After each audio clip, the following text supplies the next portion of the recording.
1.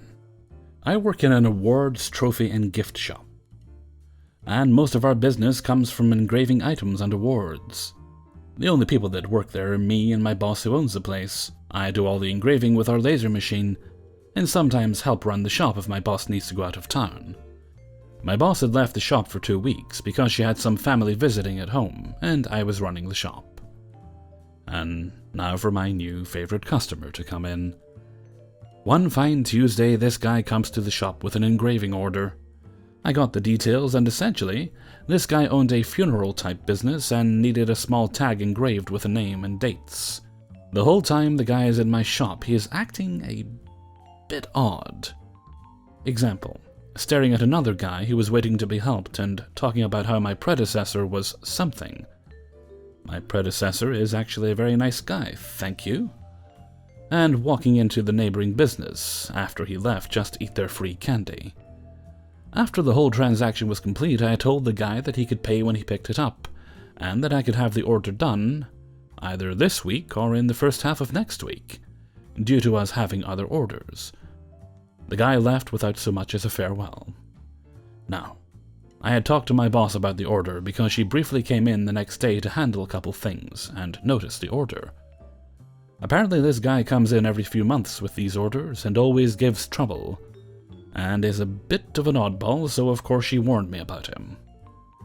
Fast forward a few days to Friday in the morning. I was chilling out at home for a couple hours before I had to head into work. Then I got a call from my boss saying she received a call from the same guy who was apparently at our store before we opened, and called her because he hadn't received his order. The guy said that the funeral service the tag was needed for was at noon that day, and that he needed the tag before then.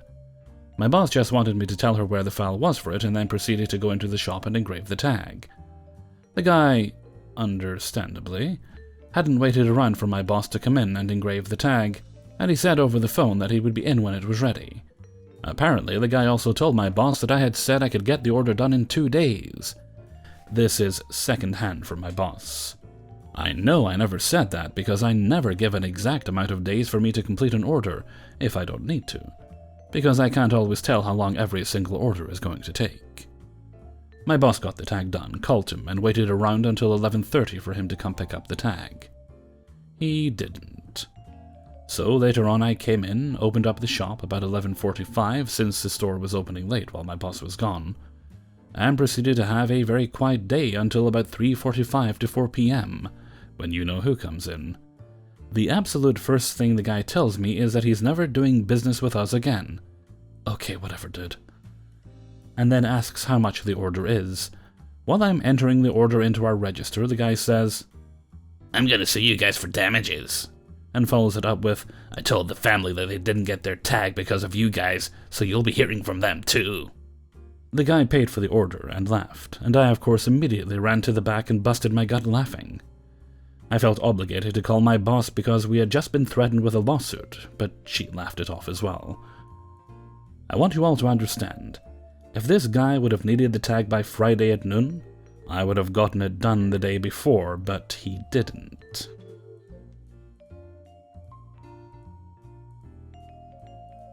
Two. So I used to live in this town that was small, but the crime rate was really high, especially around the holidays. I worked at a gas station for 6 years, and always had a side job for extra money. This story starts at one of my part-time jobs at a game store. I had just started working that day, and the assistant manager was there with me. A kid walks in, he's about 15. He asks to look at the used handhelds.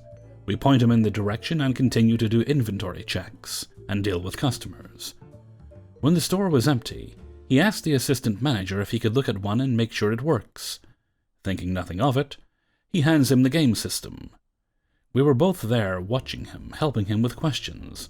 He then asked, "Does it play those games?" pointing behind us. As we both looked back behind us, ding-dong, the door alarm. He stole the handheld. We looked at each other as if to say, That what? Called the cops as we watched him run across the parking lot. He ran behind a store across the driveway from our store. The cops show up, and as I'm describing the kid, I see him walking with his head down from afar. Apparently, the kid had a getaway plan with his older buddies, and They left because he took so long. So the cops took him home and we got the game back. Now, 3 years later, I have quit the game store, but I still worked at the gas station. I was heading into work early and I noticed 2 men running around the store. My cashier ran outside crying and screaming. I zoomed my truck behind the store, thinking that they lived behind the store in a small community, and I was going to cut them off. But they get in a car by the coin-operated vacuum, and I hit their car, pinning the rear of the car between my truck and the vacuum. I get out of my truck and they get out of the car. They started to run and then stopped. One said to the other, "Get the gun!" I panicked and ran to get between their car and them. I chased them across the road, telling people to stop them, and of course they didn't. I gave up, thinking we have their car, the cops can handle the rest. I see the police zoom by us and down the road as I'm waving, trying to flag them down. We had another bigger store 4 miles down the road with the same name. They thought it was that one. As I'm walking back to the store, I see one of the guys walking back to get the car, I guess. I lock eyes and said, "Come on then." He did. We wrestled and I banged his head up a little bit. I noticed he looked familiar. Finally, I had him pinned to the ground. My cashier's BF pulls up and I tell him to hold him down as I catch my breath. Next thing I see is a guy running to the car. I'm like, "How the heck did you let him up?" Followed by the thought of that guy saying, "Get the gun." I took off running into the store. The cops finally get there. They scan the area. Found one of the guys hiding near the railroad tracks. Brought him to the store so we can ID him. Then it hit me. Same kid from the game store. Wow. I totaled out their car and the other guy was caught later. Once a thief, always a thief. 3. Some setup is needed first, as this is only partially my story. Over the summer I was working at a grocery store in order to have some extra money before I went off to college. One of my co-workers and I were the only cashiers in between the shifts of the morning workers and evening workers. There are 4 who work in the morning, 2 who come in when they get off around noon, giving the mid-morning workers about 2 hours before the evening and night workers come in. And at the same time that week was our double coupon week where, as the name states, coupons are worth double. There's a decent lull in customers, so CW and I are just hanging out at our registers, talking about this or that. I was asking if he needed a ride back home. He was asking about when I was heading off to college, etc. Nothing super important, between a few customers showing up. It's a bit later when, lo and behold, the older lady, OL, comes up with a cart full of items. No big deal, that's pretty normal. And as I move to help him bag the items, someone comes up to my lane, so I apologize and start ringing the customer up. A few more customers show up and hop into my lane since I tend to work pretty fast, and most of them don't have many items to ring up. Fruit which codes I know by memory, small items, that sort of thing. I'm ringing up someone, keeping an ear out for CW since we've had issues in the prior week with haggling attempts and other coupon issues. And I hear CW apologizing. "I'm sorry ma'am, this coupon isn't ringing up.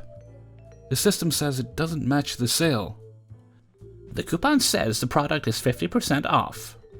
"Yes, I know I can call someone over, but I can't assure you that the coupon will work." Both CW and I had been told to call someone from customer service or a manager over if there were issues with coupons, since there were only 2 of us working register. "Please do." By now I figured that CW had it covered, so I'm mostly focusing back on my own work, only slightly glancing over when CW calls our CS manager, M, over, as he had sent our CS worker on break while he was working on the next week's work schedule. The manager walks over, asks what the issue is. The usual procedure, and CW tells him the issue. At this point, there's no one in my line, so I'm actively listening as I face my end of the lane. Manager scans the coupon, as you do, and the same thing pops up on the register screen. The coupon does not match the previous sale.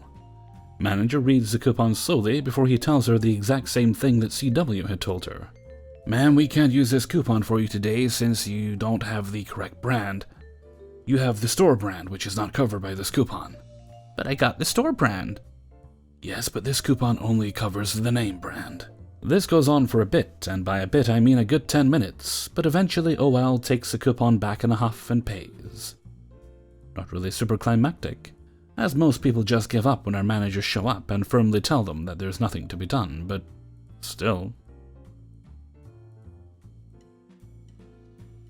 4. This happened tonight. I'm still laughing about it. I work in a store that has a horrible problem for stealing, as it is a thrift store on a rather bad end of town. Anyways, I'm currently taking a course to become a security guard, so being able to stop shoplifting is really fulfilling for me. So, of course, I see this guy with a huge hood, couldn't even see his face, and a backpack. Usually a backpack in this store is enough to keep an eye out. I'm working fitting rooms, and we have a company-wide policy that you need to count the customers' items before they go in. And you can only take 6 items in. Anyways, this guy tells me he has 6, I tell him I need to physically count them. People put shirts inside of shirts all the time, so feeling the clothing is important. He is already irritated at this, but complies. Joke's on me, he has 8, so that's yet another red flag. A long time passes, way too much for 6 items, and he basically throws about half the items at me, and rushes to the register.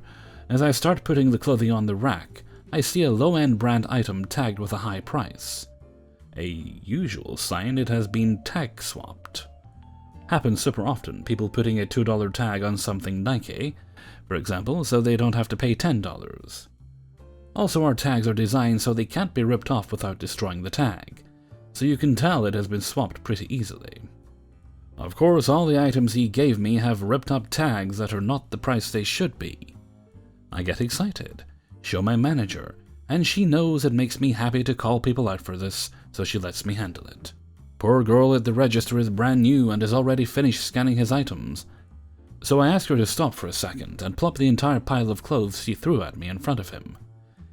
None of these tags are correct, unfortunately, so I'm going to have to re-tag them so they are the correct price. Well, how do you know? I'm actually not supposed to tell you how I can tell, but our company reserves the right to correct tags that are not correct at any time. Well, that's something your company should work on because I didn't do anything with the tags. Oh, should we? Hey, manager, it seems we need to work on tagging items correctly. Either way, I need to re-tag all of these items. Infuriatingly, we are not allowed to accuse anyone of anything, so I can only re-tag the items and hopefully he will learn his lesson. Well, then I only want these jeans. How much will they be? He is being super rude at this point. I look at all the tags I grabbed off the other clothes he swapped with. Only one says jeans, roughly $16. Seems this was the original tag. As I can see, this hoodie shouldn't have a jeans tag. Fine, but just so you know, I'll be calling head office. I proudly display my name tag to him so he can see my name, and inform the manager, to which she accidentally laughs out loud, as she knows everything is happening. It was an honest accident, don't hate on my manager. She's awesome. He left with just 1 item, and left me with at least 8 items, all with wrong tags. Only to anticipate an amazing call and meeting with head office about stopping a shoplifter. I know he won't call, but a part of me really wants him to. I did everything right, didn't accuse him, just reserved my right as an employee, and stopped a shoplifter. Try me, buddy.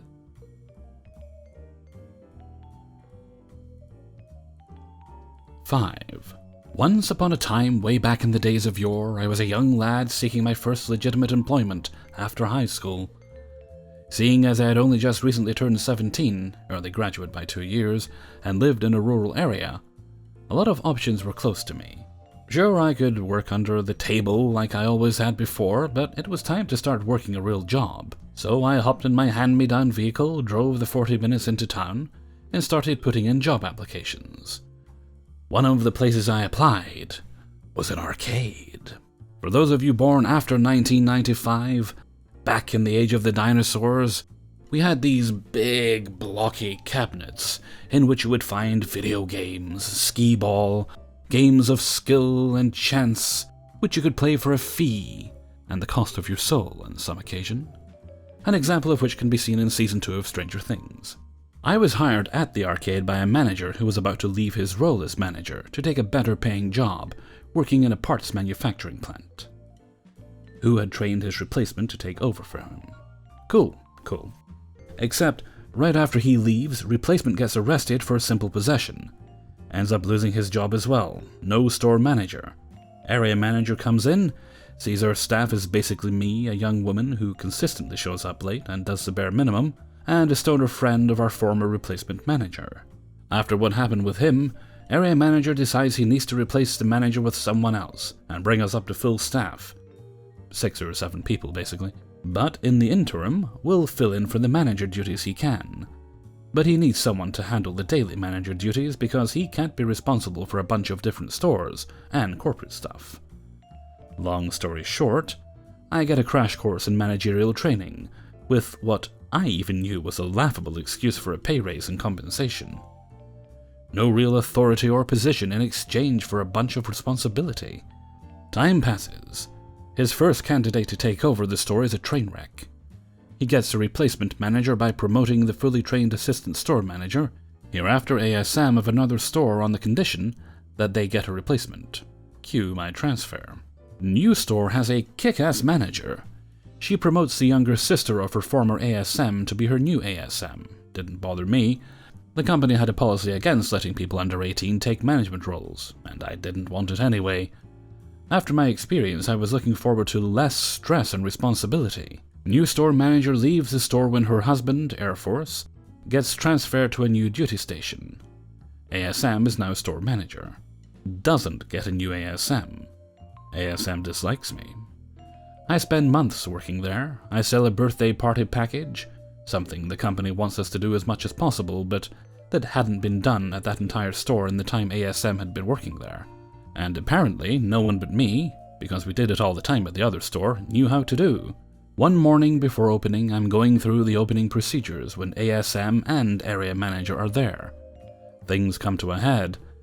Area manager is there because store is losing money. ASM accuses me of stealing from the store. I turn to the area manager and give my 2 verbal weeks' notice on the spot. Say that I am not a thief, and refuse to work with someone like ASM after they've accused me of it. Fast forward to 2 weeks and 1 day. The day of the birthday party. That I'm the only one at this store who knows our procedures for. I get a phone call asking if I'll come in and work it. I don't work there, remember? Well, can you at least tell us how we're supposed to do this? Try calling another store, one with a competent manager, for advice. I'm not obligated to help you since I do not work there anymore.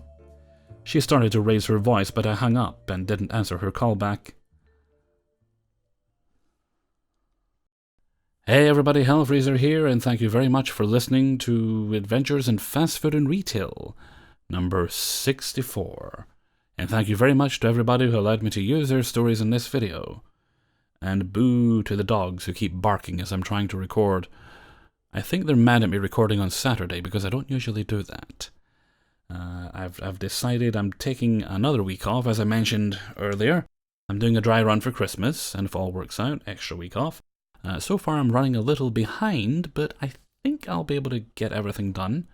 I've done quite well getting the stories together, so everything should be okay. I'll just be quite sleepy by the end of Sunday. That does mean that I do owe you an apology for probably not streaming on Saturday. The last Saturday, that Saturday we had there, the one I'm recording this on. Or if I did, it would have been a very short one. So apologies for depriving you guys of that. I do know you like to join me, and I do like the company and asking questions and everything, but you know, work beckons, so I must do what I must. It's my own fault that I'm running behind, actually. I've been playing Fallout VR recently, and I get very distracted by the building in the game. It's a lot of fun to essentially build a house around yourself. But there'll be no gaming till I'm done. I believe I did actually mention a Fallout 4 building stream at some point, so I think I might be doing that the next time we stream. Unless I'm gaming with people, I don't really know what's happening. I kind of just feel things out as they go in that regard. Okay, and with that I'm going to head off for now, so until next time, thank you very much for listening, and take very good care of yourselves.